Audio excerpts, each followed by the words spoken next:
আজকে এই আন্তর্জাতিক অপরাধ ট্রাইব্যুনালের এই পর্যায়ে আমরা জুলাই আগস্টের ৫ তারিখে, বিশেষ করে ৫ই আগস্টে এই রাজধানীর চানখারপুল এলাকায় ৬ জন ব্যক্তিকে, আমাদের জুলাই আগস্টের বিপ্লবীকে গুলি করে হত্যার দায়ে এবং চানখারপুলের এই অংশের, বিশেষ করে একটি অংশের যে ৬ জন শহীদ, সেই ঘটনাকে কেন্দ্র করে তদন্ত রিপোর্টটি সম্পন্ন হয়েছে। গতকালকে তদন্ত সংস্থা আমাদের কাছে সেই রিপোর্টটি হস্তান্তর করেছে। সেই রিপোর্টে ৮ জনকে আমরা আসামি হিসাবে পেয়েছি। সেই ৮ জন হচ্ছেন ডিএমপির সাবেক কমিশনার হাবিবুর রহমান, ডিএমপির সাবেক যুগ্ম কমিশনার সুদীপ কুমার চক্রবর্তী, শাহ আলম মোহাম্মদ আক্তারুল ইসলাম সাবেক এডিসি রমনাজন ডিএমপি, মোহাম্মদ ইমরুল সাবেক এসি রমনাজন ডিএমপি, আরশাদ হোসেন সাবেক পুলিশ পরিদর্শক অপারেশন শাহবাগ থানা, কনস্টেবল সুজন, কনস্টেবল ইমাজ হোসেন এবং কনস্টেবল নাসিরুল ইসলাম। এই ৮ জনের বিরুদ্ধে তদন্তে তাদের বিরুদ্ধে সম্পৃক্ততার প্রমাণ, কমান্ড রেসপন্সিবিলিটি দুটো মিলিয়ে, যারা সিনিয়র অফিসার তাদের নির্দেশ এবং যারা সরাসরি গুলি করে হত্যা করেছে তাদের ভিডিও সহ অন্যান্য প্রমাণাদিতে পাওয়া যাওয়ার কারণে এই ৮ জনের বিরুদ্ধে তদন্ত রিপোর্ট দাখিল করা হয়েছে। এই তদন্ত রিপোর্টে প্রধানমন্ত্রী হাসিনা, স্বরাষ্ট্রমন্ত্রী এবং পুলিশের আইজিপি এদের বিরুদ্ধেও অপরাধের সম্পৃক্ততার তথ্য এসেছে।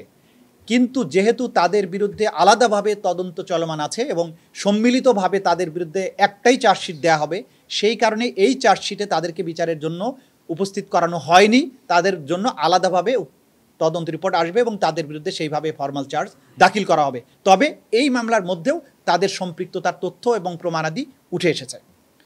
এই তদন্তের জন্য আমাদের তদন্তের সময় লেগেছে ৬ মাস ১৩ দিন, অর্থাৎ ১৯৫ দিনের মধ্যে এই তদন্ত কাজ সম্পন্ন হয়েছে। তদন্ত কমপ্লেন্ট রেজিস্টার নাম্বার ১৩৯ ৭/১০/২০২৪ এটা শুরু হয়েছিল এবং ২০ তারিখ, অর্থাৎ গতকালকে ২০ এপ্রিল ২০২৫ তারিখে এই তদন্তের রিপোর্ট আমাদের কাছে হস্তান্তর করা হয়েছে। এই তদন্তের মূল প্রতিবেদন অংশের মোট পৃষ্ঠা সংখ্যা হচ্ছে ৯০। অন্যান্য আচ্ছা, এরপরে দালিলিক প্রমাণ, অডিও এবং অন্যান্য প্রমাণাদি আলাদা ভলিউমে সংরক্ষিত আছে। সেটার নাম্বারগুলো এই মুহূর্তে আমি দিতে পারছি না। মোট সাক্ষী ৭৯ জন সাক্ষীর জবানবন্দি গৃহীত হয়েছে। এখান থেকে আমরা যখন ফর্মাল চার্জ, চিফ প্রসিকিউটর যখন ফর্মাল চার্জ দাখিল করবেন, তখন এখান থেকে আমরা হয়তো এর সংখ্যা কমানো হতে পারে। আমরা দেখব যে সবচেয়ে বেস্ট যারা আছে তাদেরকে হয়তো উপস্থাপন করা হবে। ভিডিও চিত্র ধারণ করে যেটা আমরা প্রমাণাদি পেয়েছি এবং সেগুলোকে এখন নিখুঁতভাবে পরীক্ষা নিরীক্ষার পরে যেটা পেয়েছি, ১৯টি ভিডিও এখানে আমরা জব্দ করেছি এবং সেটা এখানে প্রমাণ হিসেবে দাখিল করা হয়েছে। পত্রপত্রিকার রিপোর্ট দাখিল করা হয়েছে মোট ১১টি। অডিও রেকর্ডিং দাখিল করা হয়েছে ২টি। তার মধ্যে প্রধানমন্ত্রী শেখ হাসিনার কল রেকর্ড আছে, যেই কল রেকর্ডের মাধ্যমে তিনি পুলিশকে মারণাস্ত্র ব্যবহার করে এই আন্দোলনকারীদের হত্যার নির্দেশ দিয়েছিলেন, সেটিও এখানে আছে।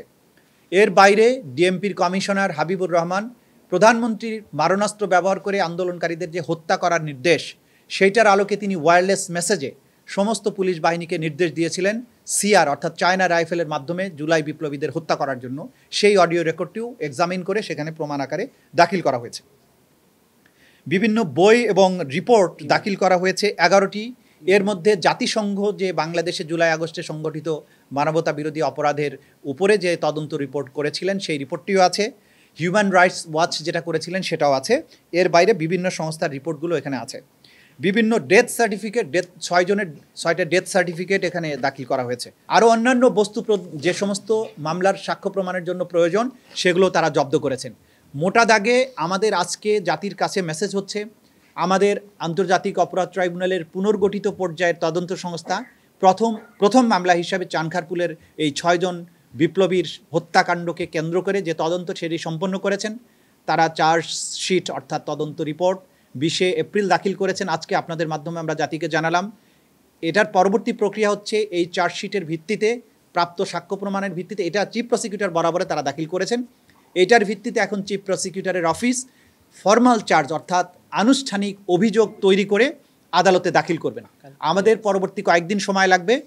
সেই কয়েকদিনের মধ্যে ফর্মাল চার্জ দাখিল করে আনুষ্ঠানিকভাবে এইটা তখন আমরা কোর্টে দাখিল করব। ফর্মাল চার্জ কোর্টে দাখিলের পরেই আনুষ্ঠানিকভাবে বিচারের যে যাত্রা সেটা শুরু হয়ে যাবে।